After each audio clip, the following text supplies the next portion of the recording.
a century, the League of Women Voters has sought to make democracy work by holding events like this so that voters like you can hear and views and observe the behavior of candidates on a range of issues relevant to this community.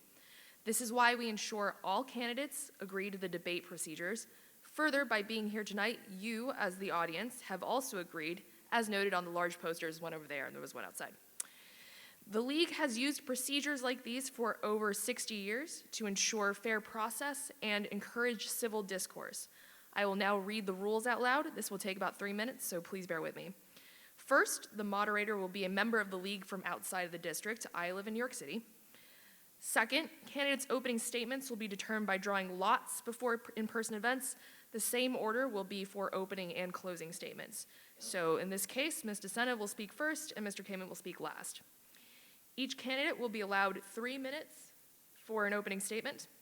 4, after all candidates have spoken, the moderator will open the meeting with questions from the audience. Cards will be handed out for written questions. These will be vetted prior to asking so that duplicative, personal, abusive, or biased questions can be discarded. 5th, the moderator, that's me, will be the arbiter of whether questions are appropriate, repetitive, or abusive. 6, each candidate will be given 1.5 minutes to answer each question. At the moderator's discretion, the time for response may be reduced as long as it is the same for everyone. There will be no rebuttal. Questions may be addressed to a specific candidate or to candidates in general, although all candidates will be given an opportunity to answer any question addressed to a specific individual. 7, the moderator will attempt to rotate the order of responses for each question. 8, a League member will act as timekeeper. 1/2 minute from the end of any given time period, the timekeeper will alert the speaker by a prearranged signal. So Marie, please hold up the signs to demonstrate. That's the 30-second warning, and then the stop. When the time is up, the speaker will be allowed to finish the sentence. Repeatedly speaking past the deadline may result in the candidate losing time for a future question or for others getting additional time. 9, candidates will have 2 minutes for a closing statement.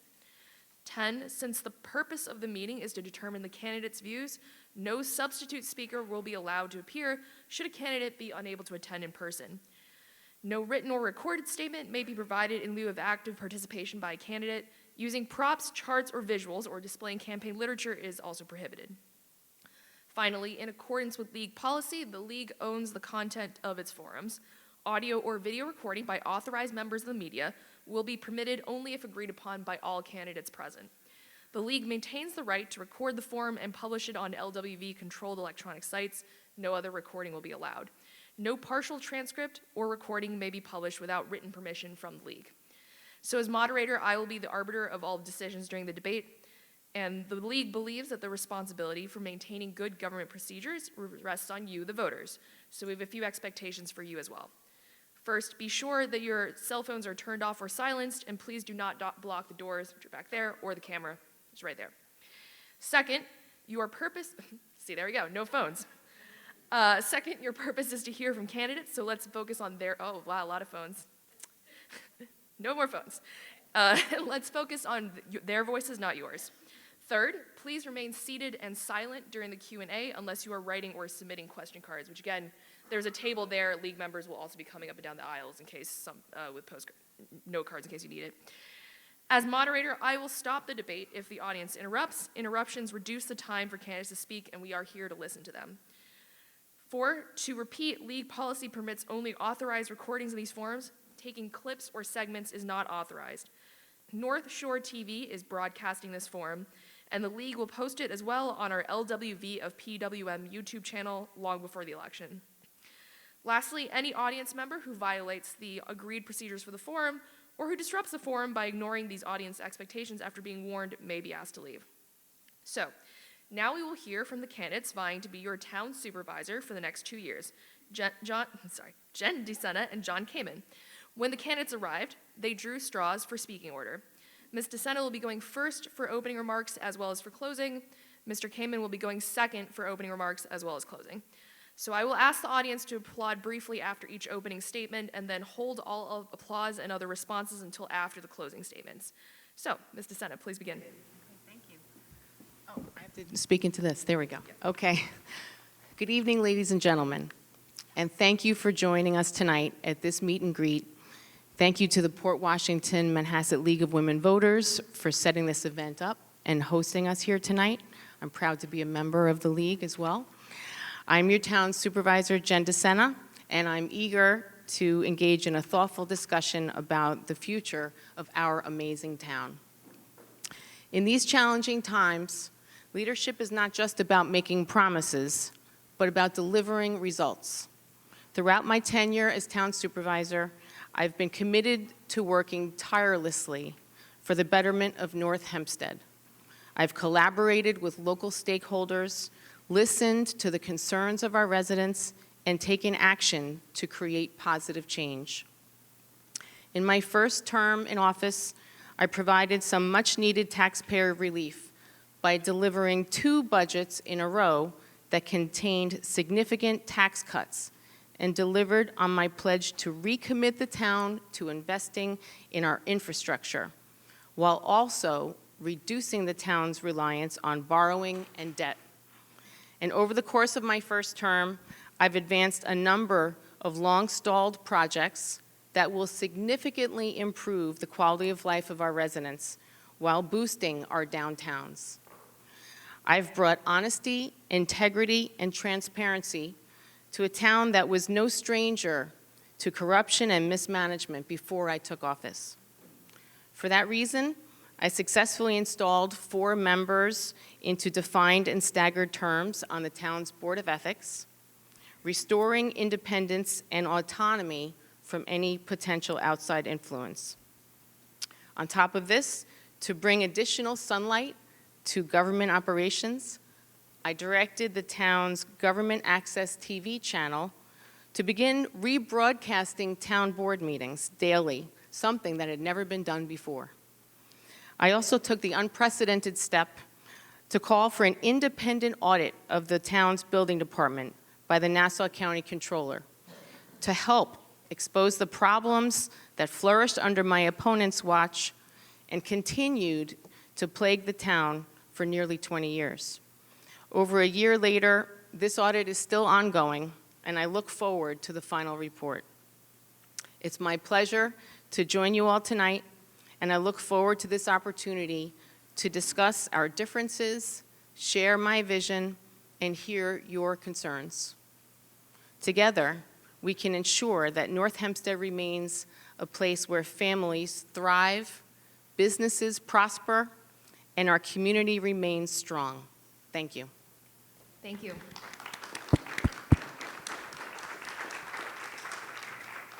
Mr. Kamen, would you begin your opening statement? Thank you and good evening. I would like to thank the League of Women Voters for holding this debate. I'd like to thank the church for hosting it. I'd like to thank Newsday for endorsing me today. I really think that's a special endorsement, and I appreciate it. I'm coming back. I'm running for North Hempstead Supervisor because I believe that local government is really a critical place where we can have one of the greatest impacts in our community. We're a town of 237,000 people. It's a diverse town. North Hempstead is on Long Island. It's adjacent to New York City. It's a place where it has significant challenges just based on its environment, the water system, which is underneath our land where we live on the water. I've spent years in local government trying to figure out how do we make sure that we respect the differences that we have, but by also investing in our community. The things that I've done in the past since I've left, I've worked with recently and currently with Steve Malone, Suffolk County Executive. I left originally to go work with the governor to respond to Sandy relief. I had been a former Nassau County judge, and I was chairman of NIFA. I've had a number of different experiences because in those experiences I've learned how do we serve our community? How do we have an impact on what's going on around us? I've learned that there are many people who I might disagree with, that if we listen to them, if we engage them, we could find better answers. I've learned that all the solutions don't come from political statements, but from the work we do. I've learned that the community that we live in is not only extraordinary because of the people that comprise it and the natural environment from which it exists, But it's an incredible place because the government, the polity that we have, the structure of government, a town government, the most common form of government in New York State, is set up so that we can be close to the people and we can have that impact by engaging them on a regular basis, even when we disagree or they disagree with us. I've come back to this position, to run for this position as North Hempstead supervisor, because the experience that I've had has enabled me to do great things after I left. But I've also can see, as we all can, that the world has changed. We're more polarized nationally. We're more polarized locally. The world has changed in ways that we didn't expect, whether it's through a pandemic, through violence throughout the world. And so the world is different, and I'm different. I've learned from where I've come, and I'm learning as we go. And so I look forward to this debate. I look forward to discussing the issues that are important. I look forward to discussing budgets and the impact of the decisions that we make. I hope that the town residents are willing to look deeper into the discussions that we have, the platitudes, the simple answers that sometimes we give. Thank you for the opportunity today.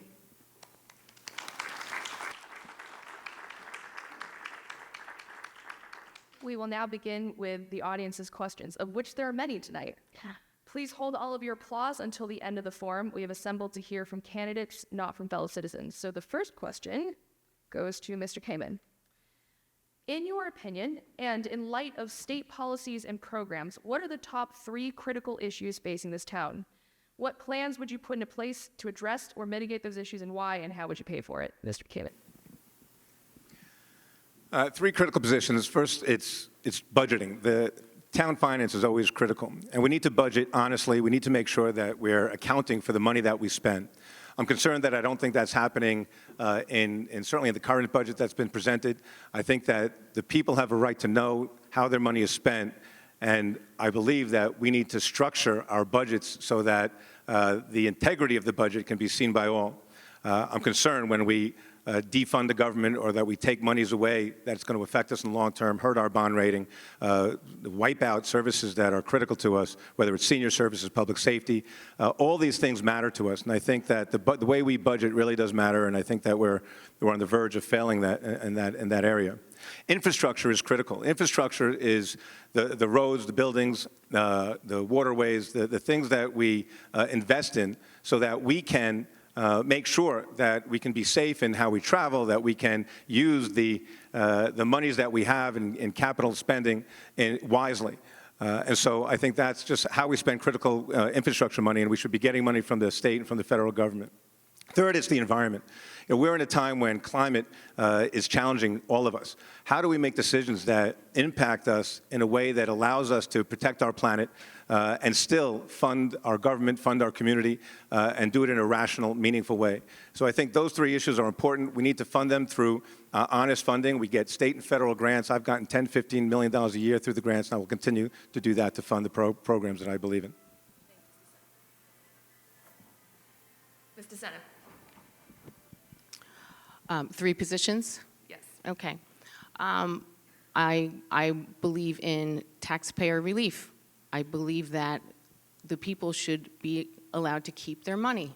So we should not be overtaxing. We should not be collecting excess reserves for us to figure out something to do with down the road. So I believe that we should be more accountable. And yes, by the way, my budget process is exactly the same as it was under Judy Bosworth and probably under you. The budget is we have a tentative budget.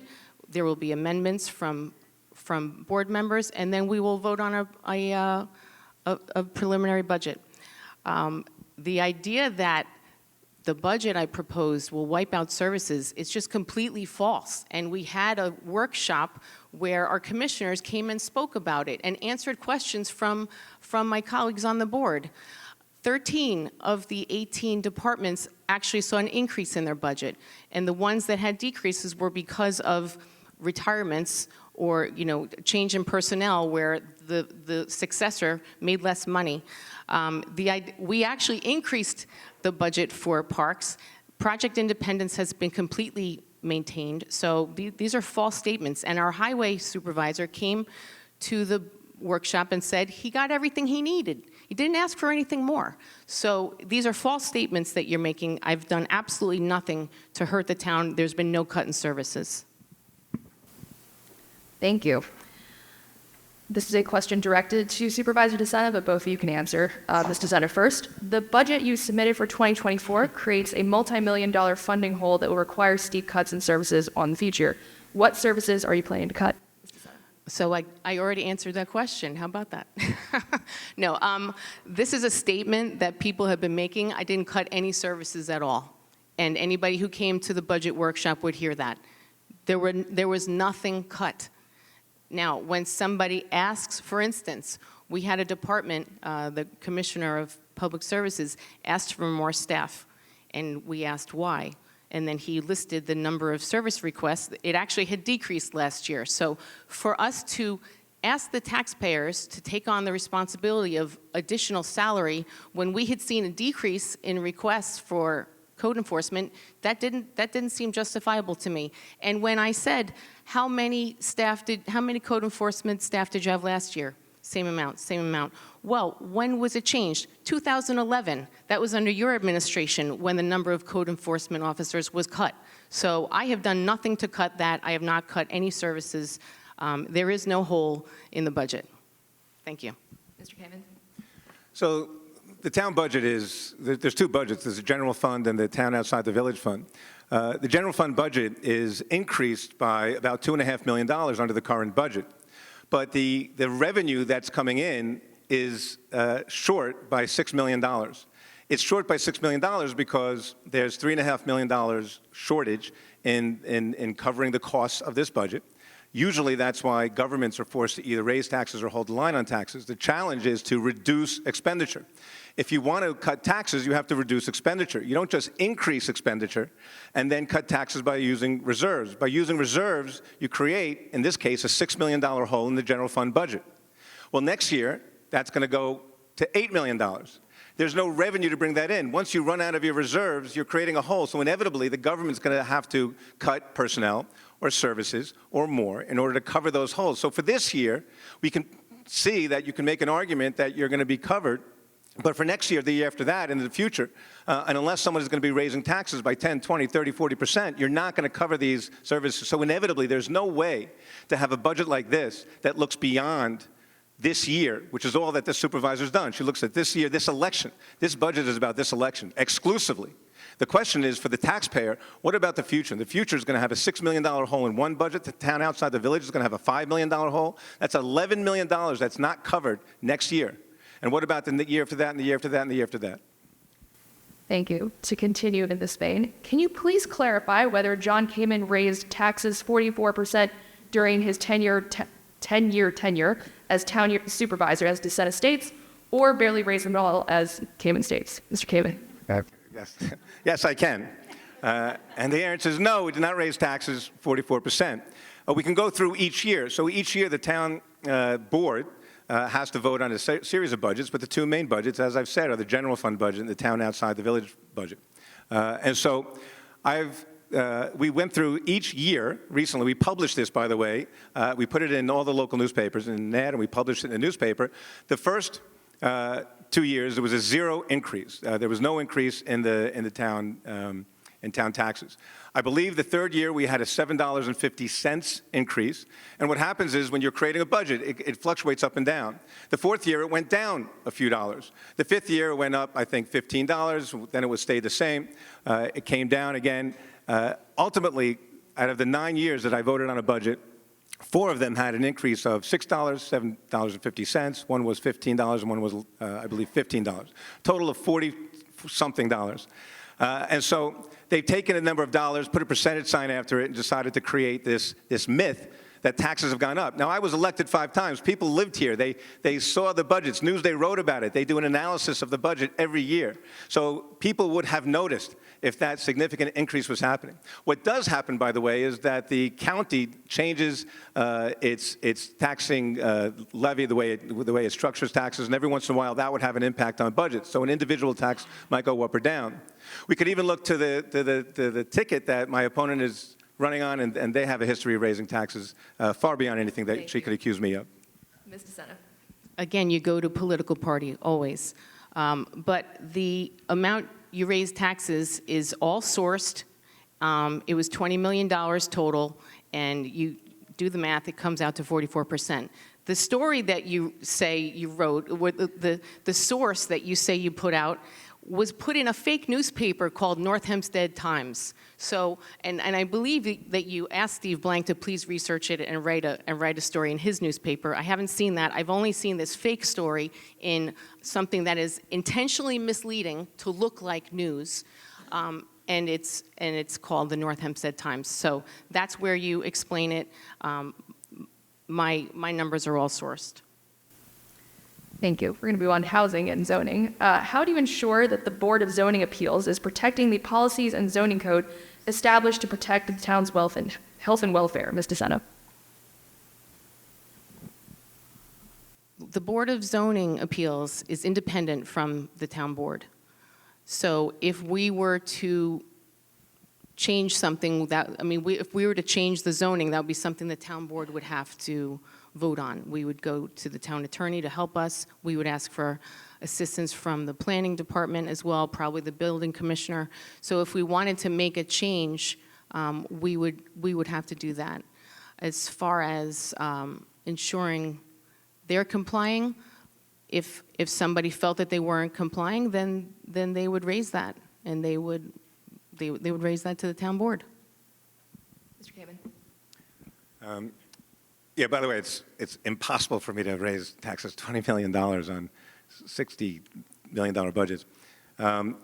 People would have noticed.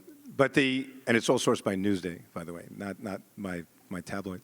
The board that we're speaking of is essentially an appeals board. When someone puts an application in for a building permit, if they're outside the code, that application, they can seek a variance. And so that board is an appeals board to appeal the rejection that they received for their application, because that application, again, has been determined by the building department to be outside the code. There are limits to what the Board of Appeals can do. For instance, if it's a use variance, you cannot change the use. So if someone has a house and they want to put a business there, they can't get a variance making it a business district. That's a zoning issue, and the town board would have to change the zoning. And so the Board of Appeals on zoning, their obligation is to make sure that everybody is treated fairly, that there's a consistency in how their decisions are made, so that if one house is allowed to make a change to their property, other houses similarly situated would be able to make a similar change. You don't want to see one house going up 20 feet higher and the next house not being allowed to do something. So the idea behind zoning in general and the Board of Appeals is to make sure that everybody's being treated fairly and equally. We've had experience in the past where the building department had troubles. We found that corruption. We fixed it. And ultimately, the building department has met a lot of challenges since then, not been fixed. And so that's really the challenge that we face. Thank you. To follow up,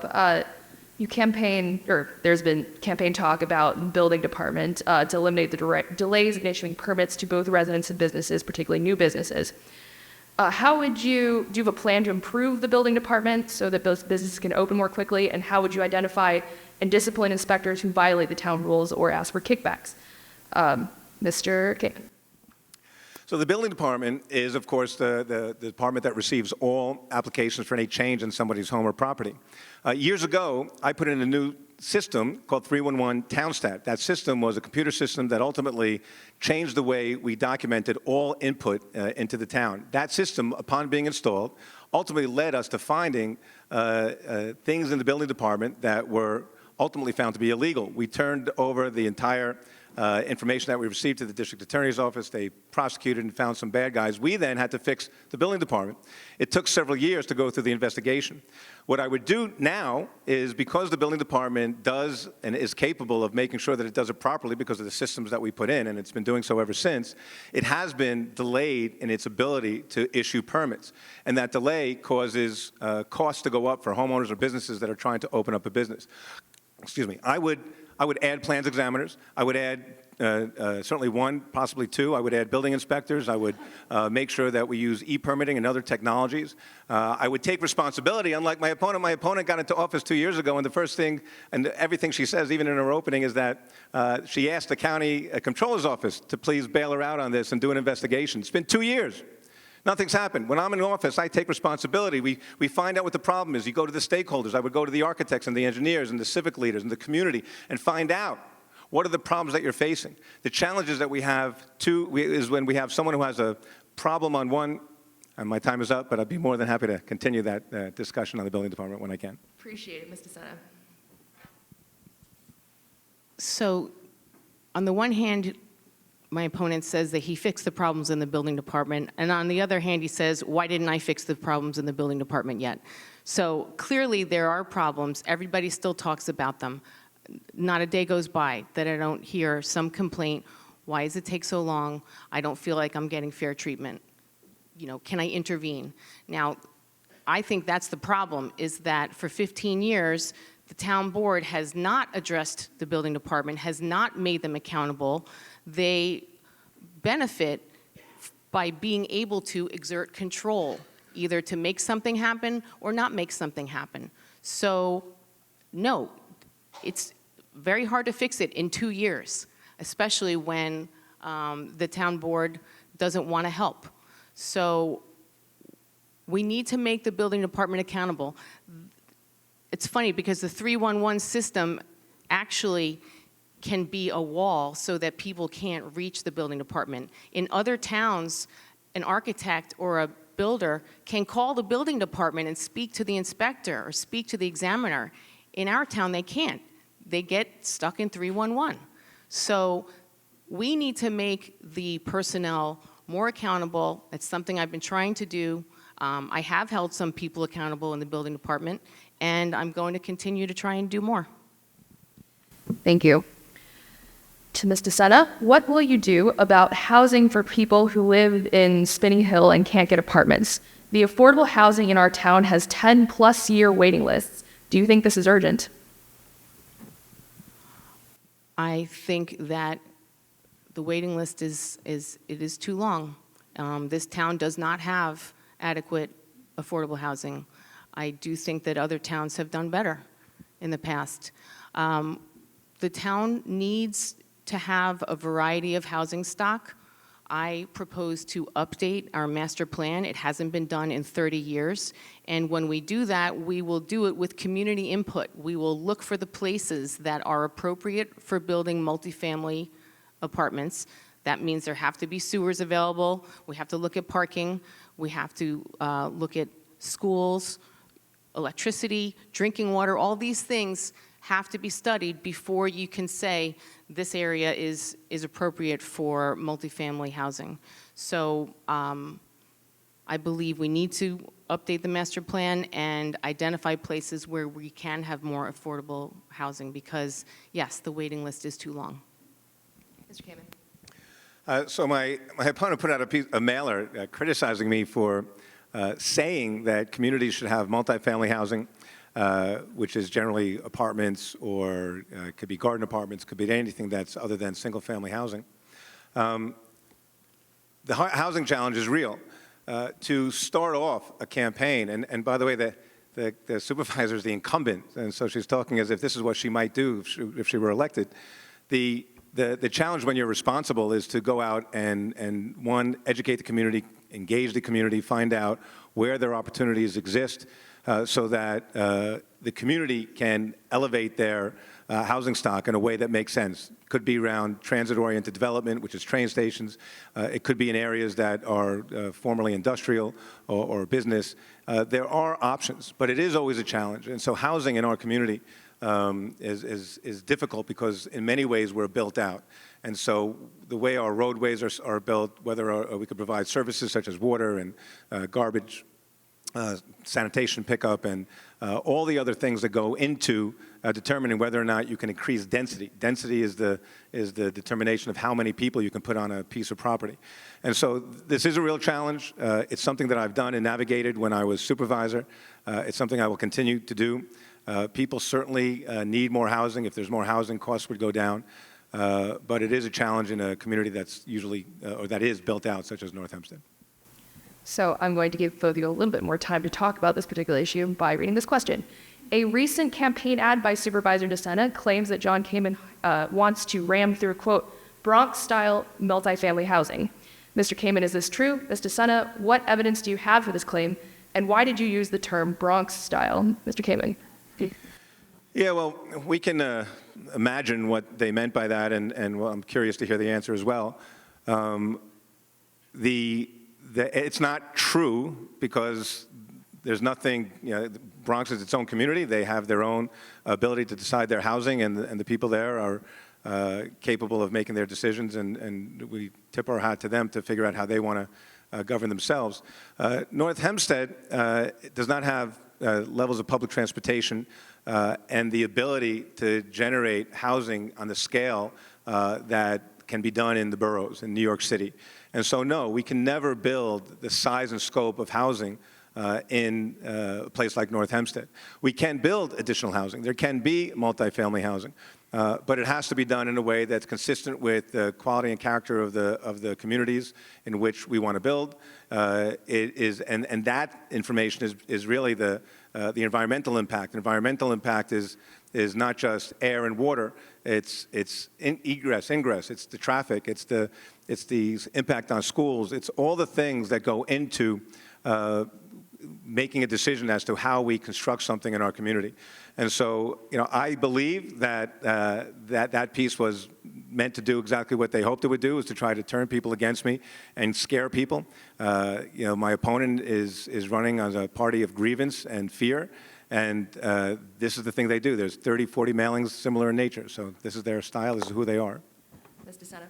And again, I'm labeled by a party. First of all, there's nothing wrong with the Bronx. I was born there. My family all grew up there. But then they decided to go buy a single-family home in Massapequa. So that's what they bought. That's their investment, a single-family home. The Bronx is great. But if you bought a single-family home in a community with all single-family homes, that's what you expected. That's what you invested in. And it shouldn't change with the stroke of a pen. What you proposed when you're a supervisor was that accessory dwelling units would be legal all throughout the town. You can't do all of that at once. You can't have this one-size-fits-all approach everywhere at once. We would not be able to keep up with the resources we need, and you had a tremendous pushback from residents, and you rightfully pulled it because the town of North Hempstead didn't want that. But this came way before Governor Hochul's approach, and so yes, it was a reminder that you had proposed it once before. You probably will be very sympathetic, welcoming to that again. Thank you. Ms. DeSena, given the worsening climate crises, what is your plan to address both the resiliency and sustainability of the town of North Hempstead? Please be specific. What is your position on shoreline development given threats of storm surge and flooding? We have been applying, we received a grant for that to improve our shoreline. And there is a plan to improve the shoreline at North Hempstead Beach Park. We have a wonderful Climate Smart Communities task force that includes many stakeholders in the community, environmental experts, and we do consider what we can do as the town, how we can educate better.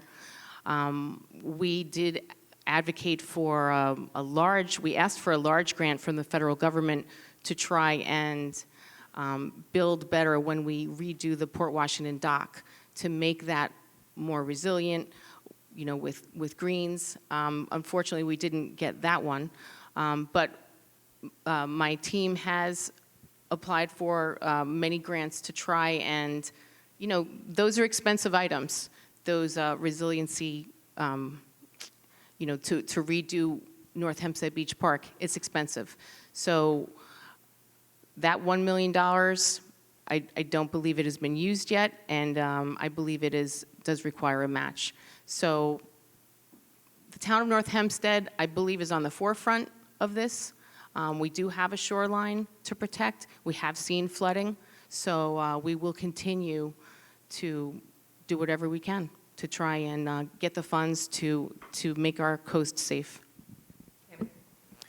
When I was town supervisor, I applied for many grants, and I won many grants, bringing in $50, $60 million of grants, federal and state grants, many of which were the environmental grants. We've restored wetlands, we've restored ponds and waterways through those grants.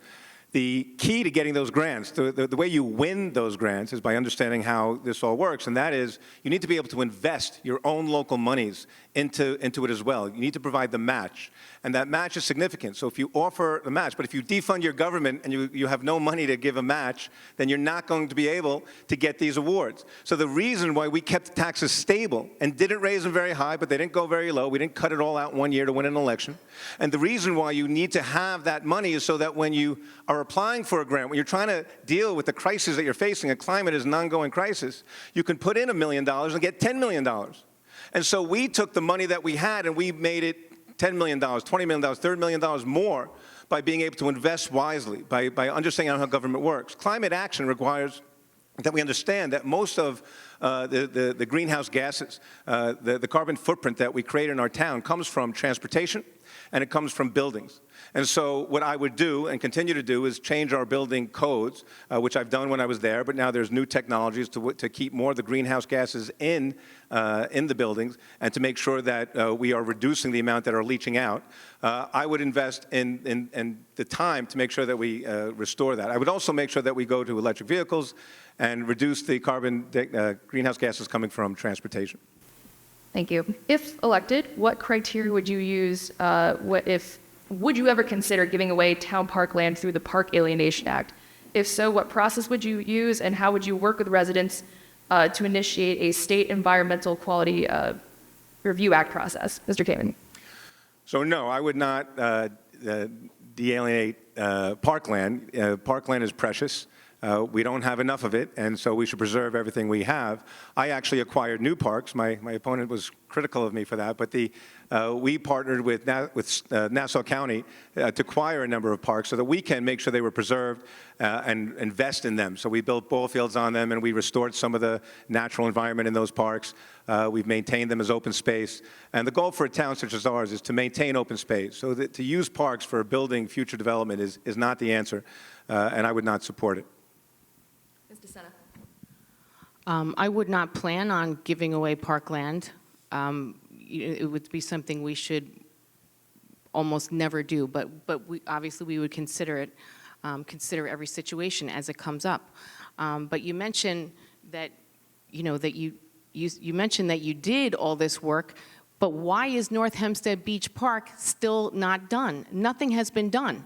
You took that on to help then County Executive Swazi make his books look better, but you took on all these parks without the money to maintain them. They were not in good condition, so you transferred the responsibility of the county onto the town without the funds to take care of it. So, you say you invested all this money, but it's not done. With the large increase in traffic on major town roads and the mixed ownership of roads between the town and the county, how do you plan to improve pedestrian and child safety in the town, Ms. DeSena? Well, we will be having we'll have the opportunity to finally address Plandome Road right at Town Hall in Manhasset. That is an area that has been neglected for many, many years. I happen to live in Manhasset, so I know how long the residents have been asking for increased, improvements for the pedestrians. But finally, we are going to be able to install sewers in the Plandome Business District, and when they are completed, we will finally repave that road and redo the sidewalks. And so the ideas that have been circulated, proposed by the town board for, I would say maybe the 24 years that I've lived in Manhasset, we will finally get to do something.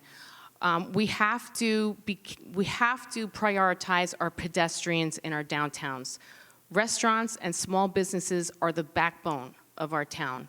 So we will always try and make them safe for pedestrians. Obviously, we all moved here for the safety of our families. So We will focus on the pedestrian crossings, improving safety, and when we revitalize our downtowns and help small businesses open there, we help our tax base, and we keep the town of North Hempstead a desirable place to move. Thank you, Mr. Kamen.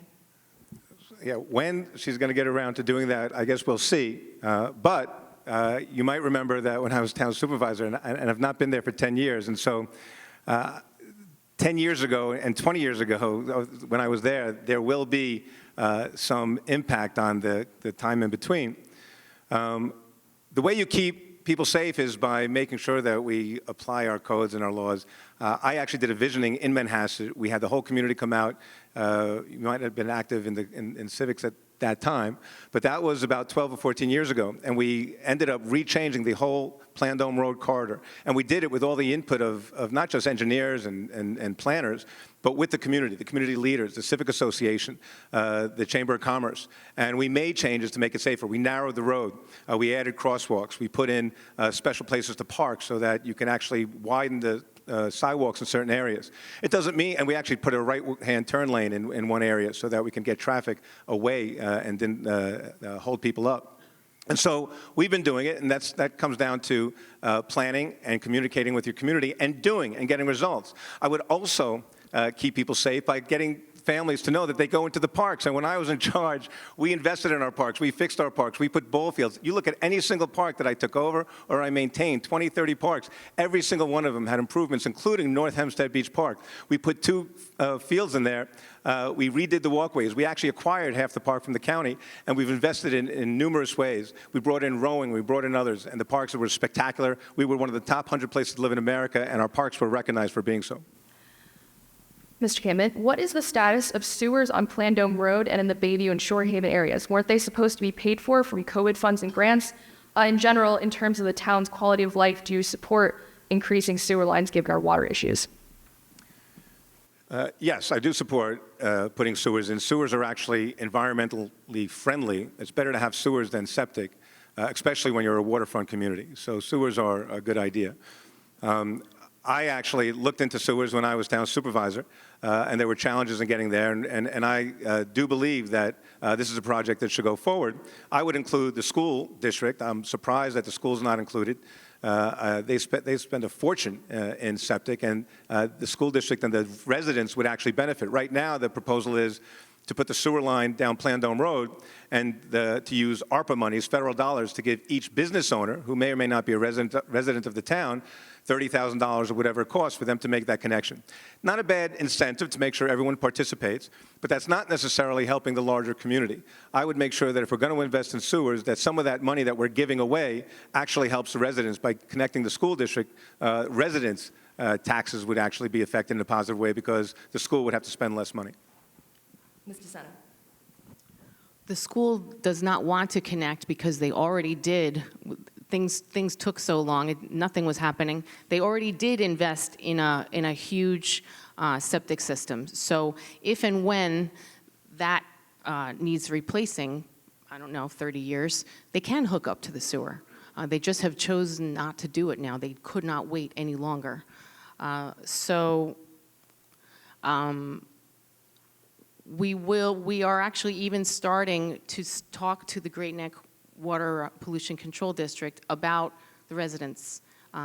Homes are interested in knowing how much they would have to pay, so we believe that we may have created a model here, working with the Great Neck Pollution Control District, that we might even expand to homes, which many homeowners know that the cesspools are just not environmentally sustainable, and they're spending money every year. So I look forward to continuing to work with all the stakeholders and the county and the state representatives to find the money so that we can, get current, try and catch up to the rest of the world with sewers. Thank you. Supervisor Debate, and I'm reading this as verbatim as possible. You endorsed George Santos, an election denier who did not renounce those who attacked the Capitol and who called for a national ban on abortion. Your running mate, Dave Franklin, refused to affirm the existence of climate change at last week's candidate forum, and as promoting a fake news story about asylum seekers being dropped off at a local train station. What are your views on those matters, and how do you characterize your support of Santos and Franklin? Mr. Kamen, when it is your turn, if a member of your party promoted positions with which you did not agree, how would you address that? Ms. DeSena. I was a victim, just like everyone else, of George Santos's lies. I assumed that people had vetted him. I assumed that his opponents running for Congress had vetted him. This man had been running for Congress for 3 years against Tom Suozzi, and then against John Kamen and Robert Zimmerman and Josh Lafazan. So for someone to have not gone to college, I was flabbergasted when this was revealed by the New York Times. I wish that that information had been revealed earlier so that we all could have made a better choice. So once I did find out, I called for him to resign. I called on the House to expel him. I have not spoken to him. But I'll say that he was elected because people wanted tax relief. I mean, everybody knew that he was an election denier. They all voted for him. That's not because of me. Everybody knew that fact. That had nothing to do with me. So I did call for him to resign. And I would contrast that with how you handled Gerard Terry. You still supported him, and even after he was convicted of fraud, of a fraud on our own residents in the town of North Hempstead, you asked for leniency for him. So, I have no further connection to George Santos and the things that he stands for. Mr. Kamen. So it's interesting you refer to his positive attribute of looking for tax relief, and maybe that's why you support him and others. Maybe we should not be blindly following people who just declare tax relief as the answer for all our problems without going to the underlying problems, without even caring what the underlying problems are. She supported George Santos after he stood on the steps of the Capitol and said that the 2020 election was a fraud. And after he took his positions on abortion and guns and all these other things, he was out there for 2 years. He was a congressional candidate 2 years earlier. And so she declared that he was her friend and a true leader and a person that she trusted. She vouched for him. She put herself out there. She campaigned with him. She told us to vote for him. This is who our leader is supposed to be. She's responsible. We're responsible for our acts. And so it's always, always, always somebody else is responsible. She's a victim, the town board, and this person, that person's not letting her do something. I'm sorry, but you're running for the executive of one of the largest towns in the United States of America. Take responsibility for something. And so when I look at what happened and you talk to somebody who was charged with some level of tax fraud, that person went to trial, went to jail, whatever it was. And by the way, no, I did not write a letter asking for leniency. We were asked to write a letter explaining who this person was and things that they did. And I did that because that's who I am. And so I have no problem sharing the good and the bad about people. This is not just a polarized or polar decision-making world where we can't see that difference in people. But that's not what was going on here. And so the question was about George Santos. If I have a problem with somebody, I confront them, I address it, I engage, and take responsibility when I am responsible for the decisions that I make. Thank you. Now, sorry to have laid a trap for you. Residents are being flooded with negative attack ads and mailers, and we are sick of it. Given the dysfunction of our government on our federal level and town board, what is the secret ingredient that you would use to work across the aisle and get things done, bring civility back to town meetings, and in general, positive things that you're campaigning for, Mr. Gaiman? So when I was town supervisor, we had a Republican and then Republicans on the board. And I would have a Democratic caucus, which is when we sit with one side of the aisle, because you're allowed to do that. In fact, you're encouraged to do that because there's strategic reasons why people vote and make decisions. And so it's important to be able to communicate with that. But I also would have a caucus with the two Republicans on the board. And I would sit down with them and I would go over, these are my plans. This is why I'm doing it. This is how much it costs. This is the community that it's in. And I would go into that community with them. And even if I disagree with them or they disagree with me, I would still share their disagreement in an honest and forward way. And so that way there was no misinformation or misimpression that was created. And sometimes they voted with me, and sometimes they voted against me. And when I went into various communities, and there's communities that were frustrated with maybe a particular issue, and they thought that it was political.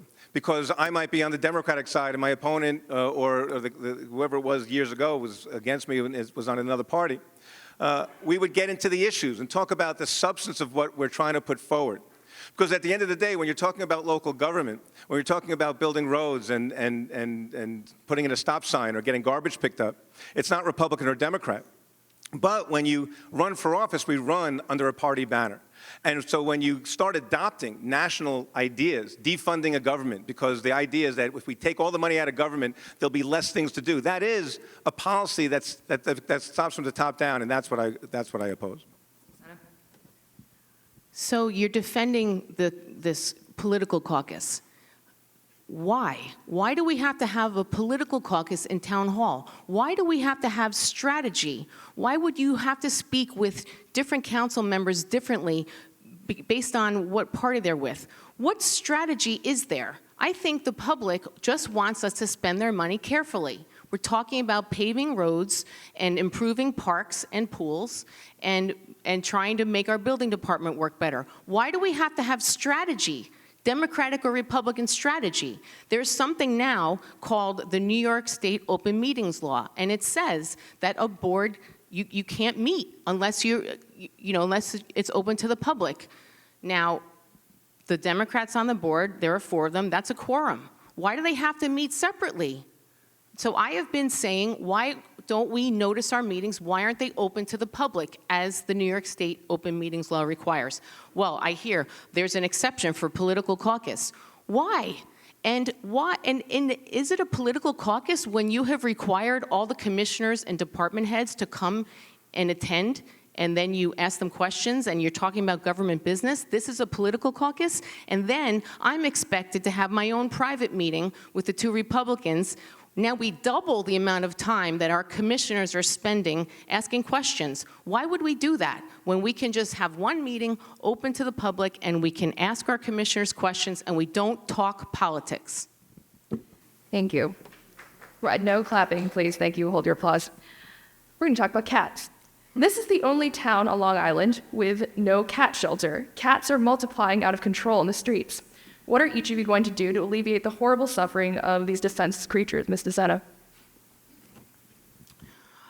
We are looking at creating a voucher program. This is something we approved at our last meeting. We have had amazing advocates for the cats. They are out there doing this as volunteers. They come to our meetings every month, and they ask us to do better. So we have approved, we're going to look into a voucher program. We can look into improving our trap and neuter program. Our town does not have a cat shelter because, under my opponent, the plan to build one, which was bonded for, was canceled. And I don't know why. So our shelter is only for dogs. I don't know why, but the amount of money it would take to build a cat shelter or to make our current dog shelter appropriate for cats is a tremendous amount of money. It's a huge policy decision that this board would have to agree on. So we will continue to find ways to address kittens being born.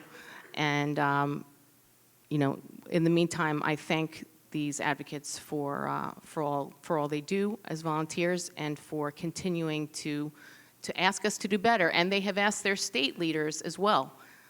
Why does the state only require a dog shelter? That's what the state does. And it's because dogs can bite and really hurt. So thank you for your advocacy. Mr. Kamen. So if you're looking for future monies to go to spay and neuter and helping address cats, don't look for this government to do it, because she's cutting all the funding that you're going to need to use it for. That's why you don't withdraw and wipe out all your revenue.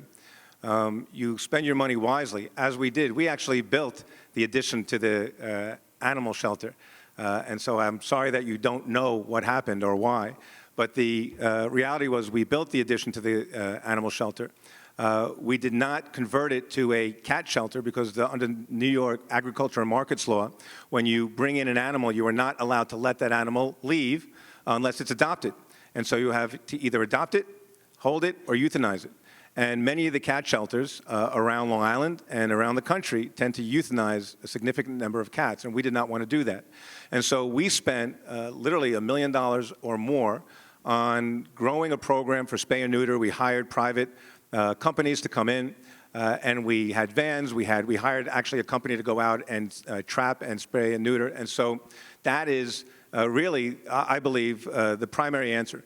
Can we look to use our new building or the portion of the building that's not new anymore for cats? I told the people who I've spoken to about it that I will keep an open mind. I will have those discussions, as I always have, and I will hear people out and make a determination with them and mine as stakeholders and along with the other board members and the rest of the community to decide if that's something we want to do. But it is a concern. Thank you. Why has Newcastle been neglected for the past 2 years? It's never had full services, but recent budget cuts or something have meant no services. A balanced budget or reduction in taxes means nothing to residents who feel unseen and not respected. What will you commit to going forward? Please be specific, Mr. Kamen. So I put a great deal of effort into Newcastle. It is an extraordinary, vibrant community, and it had been ignored for years. When I came in, I partnered with some of the local leaders there. We ended up building the Yes We Can Community Center, a $26 million, 80,000 square foot, platinum LEED certified building that stands today, and it's an extraordinary building. We rebuilt Prospect Avenue. We built housing, multifamily housing, affordable housing. We partnered with the Housing Authority to improve the actual housing that they're responsible for, which was lower income housing. And we also engaged the community in ways to do visionings and other such things. Visioning meaning that we brought the community in to get a better feeling for what they needed. And one of the things they wanted was to have minority-owned businesses in a minority community. And so we invested dollars that we had so that we can invest into that community. And so then there was a minority-owned delicatessen or a minority-owned store and a minority-owned dentist. And that's a way that people can feel pride in their own community, invest in their own community. And I would continue, of course, to do that were I the supervisor again. However, if you take away all the revenue of the town, you blow $11 million hole in your budget just to win an election, then you're not going to have the ability to invest in communities, to participate in other communities, to do the planning and bring in the expertise, and invest in those things that are necessary for that community and every community in this town. Mr. Sen. There's no $11 million hole in the budget. I mean, you keep saying this, but there is nothing of the sort. We still have reserves at 30%. Which is what the ratings agencies want. So I don't know why you keep saying that. But in Newcastle, we have done amazing work. We have rebuilt, I think, 20 houses now that we've acquired through redevelopment programs, and they also include a down payment. So we've. And this is not me, I'm not taking credit, it's our CDA, it's Rosemary Olson.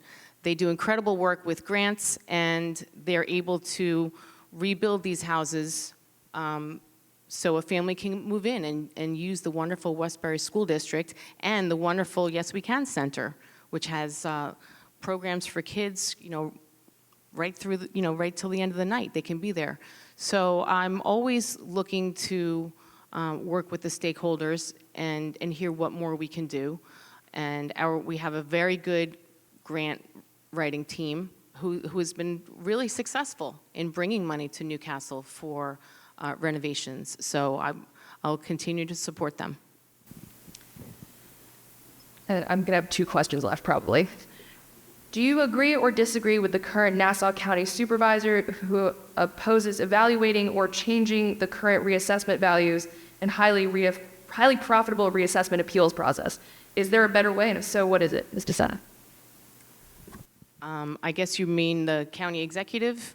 Probably. They have frozen taxes. Again, they did a study of the reassessment that was begun under the prior county executive.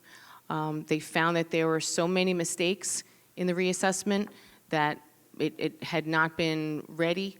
The reassessment was begun also during the pandemic.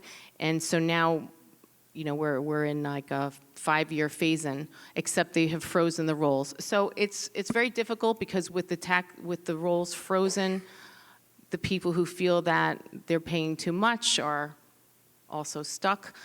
We have so many people who are grieving their taxes. This is something very complicated, and I'm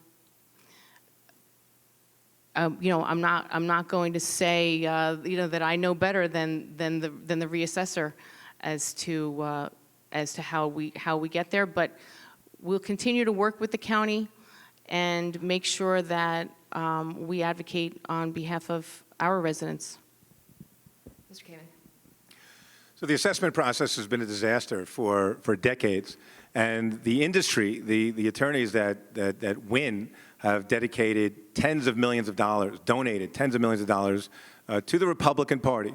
And the result is that every time the Republican Party is in charge of the county, they have these extreme winners and losers. And so 50% of the people in the county challenge their assessment and win, or of the people that challenge win, they win. And the other 50 have to pay for the amount that the people that won are saving. So if X million dollars goes down in taxes because the people who challenged them win, all the people that didn't challenge them, their taxes go up because the levy stays the same. And so this is a system that's meant just to promote the lawyers. The lawyers are making hundreds of millions of dollars. It's a handful of firms. They benefit from it. And so as long as the system stays broken, then all this money flows to the politics, and it's their interest to suppress any change. I believe that ultimately the town should take responsibility and not to do assessment. That's a county function. But the town should make sure that through monies coming from the county, and the county can afford to do this because ultimately they would save money if they did assessment correctly, have the town do some type of analysis of assessment through a smaller office that would be able to ultimately make sure that the assessments were fair. And that's the key thing. We need to have fair assessment in our town, and every town. Thank you. And this is going to be the final question. What are 3 positive things and changes that we can judge your performance on as you campaign, Mr. Kamen? You could judge me on my record. I've served in various roles in government at the county level, at the state level, as a judge. You could look at who I am and what I've done, what I say. You could look at my responses, and you could look at the results that I've achieved as a town supervisor. The things I've created, like Project Independence and bringing 311 to the town, putting in new systems so we can find when people are breaking the rules and hold them accountable.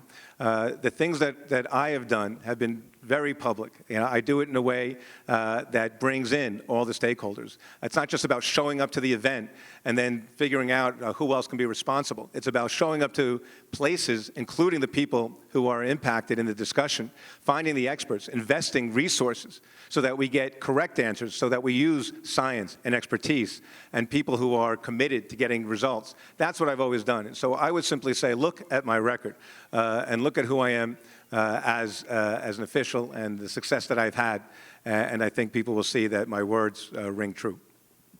As a reminder, we're almost done, so keep your phones off. Ms. DeSena. I have brought a collaborative approach to being the supervisor. And it's funny because when I was running for supervisor, I was criticized once because I said that I think listening is important. Well, I do. One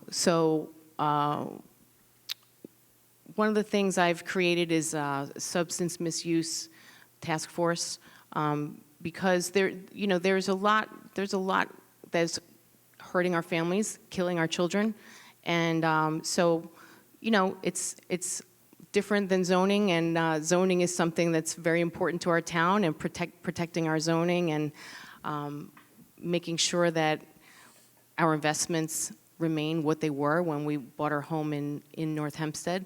But quality of life also includes the safety of our families and mental health. So I've brought some of my prior experience to my conversations with communities. I was very involved in many nonprofits before I ran for supervisor, and so I tend to reach out to stakeholders and meet with the clergy, the chambers of commerce, the civic associations, also the mayors. We have 31 mayors in the town of North Hempstead, and I've spent a lot of time with the mayors because they're also our residents, and the mayors tend to know their village residents' needs even better. So that's a positive change I think I've brought. Thank you. Now, before we take closing statements for the candidates, I would like to remind voters that Election Day is Tuesday, November 7 at your regular polling place. Early voting begins on Saturday, October 28th, and runs through Sunday, November 5th. During early voting, you can vote early at any of the 27 early polling sites in Nassau County. This forum is being broadcast by North Shore TV, which will rebroadcast it in the next weeks. A recording of this forum will also be available on the LWV of PWM YouTube channel within the week.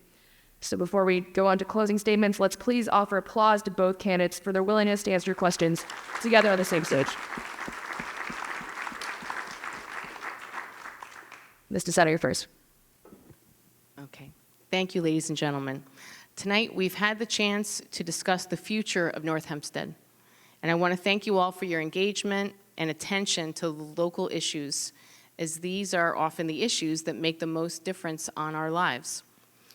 Throughout the evening, I've talked about some of my accomplishments from my first term as supervisor, many of which were attained despite an openly hostile town board majority. I have a vision for the future of North Hempstead, a vision built on a foundation of leadership and genuine commitment to the well-being of our residents, not to the preservation of political power. My track record as town supervisor speaks to my dedication to this community, and I'm not just here to make promises, I'm here to deliver results. I've worked tirelessly to offer millions of dollars in taxpayer relief, improve our town's infrastructure, increase transparency, enhance environmental sustainability, and support our local businesses. My opponent has made a career out of raising your taxes. Taxes went up over $20 million under his watch, and during that time, he voted to give himself a 33% pay raise. Beyond this, corruption ran rampant in this town under his watch, including numerous arrests and jail time in the building department, as well as his personal secretary embezzling nearly $100,000 from the town. He can deny these facts, but they are all sourced from publicly available documents and data. It's the cold, hard truth. If all that isn't enough, he's shown he's willing to sacrifice our quality of life, as he proposed a housing plan eerily similar to Governor Hochul's before he ultimately scrapped it due to the immense resident pushback. I came into office and vowed to run this town with a taxpayer-first principle, and I've done that by cutting taxes and providing millions in taxpayer relief. I ask for your support because I've demonstrated my dedication to North Hempstead time and again. With your help, we can build a North Hempstead that is stronger. Thank you, everyone. Mr. Kamey, would you begin your closing statement? So thank you for the opportunity to present tonight. And you can see by the closing statement of my opponent that the words don't ring true. It's all platitudes, it's attacks, there's no truth in it. And by saying it's sourced doesn't mean it's sourced. By saying she's a leader doesn't make her a leader. By saying that she gets things done, she's done nothing. Her big accomplishment is she appointed 4 people to the ethics board and none of them got appointed. There's nothing that's actually real in what she says. That's a disaster for this town. And so I'm running based on the truth as to what I've done, and it's all, talk about being sourced, it's all there. People have lived it. If you look at the articles about my budget every year, it'll tell you how much the taxes went up. To make up a number, $20 million, it's an easy thing to say when you're lying. And when you lie, it sounds easy. And so you, George Santos, this is who you people are. It's a shame. It's disgusting. It's amazing that you would have the gall to sit here and say those things when they're patently untrue. Now, when you look at the history of this town, when you look at the success that we had, when you look at the rating agencies, what they've said about my administration, conservative budgeting, balanced budgets, when you look at what Newsday said, who's endorsed me, when you look at the League of Conservation Voters and the Sierra Club, who are looking for environmental support, they've endorsed me. When you look at Planned Parenthood, they've endorsed me. When you look at Gun Sense America, Moms Demand Action, they've endorsed me. And the Long Island Federation of Labor, and dozens of other folks who have come out to support me, the comptrollers, senators, local officials, leaders, people who have been around, who take responsibility, who understand that what you say actually matters. You don't get to just sit there and attack and send out 30, 40 attack pieces of mail and think they're true because you said it. When you say it, that doesn't make it true. Truth actually happens before the words come out of your mouth. And so this is the problem that we have in America today. This is the problem we have locally. When she talks about politics being bad, except the political world that she's coming from is one where you can say anything you want, elect anything you want, and you have no responsibility. The notion that she has an $11 million hole in her budget, doesn't even know it, as far as we can tell. Doesn't even understand it. And the various issues that are out there, I hope people will support me on Election Day. Thank you for your time. Thank you to both candidates. To the candidates, I have a few more words.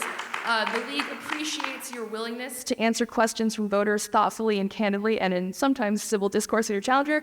And we salute your commitment to serving your fellow citizens by running to serve in this office. Thank you again. Thank you.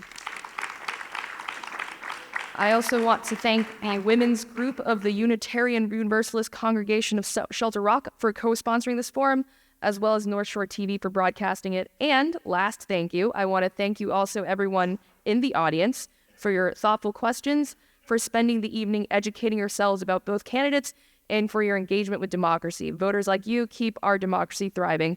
This forum for Town of North Hempstead Supervisors now ended.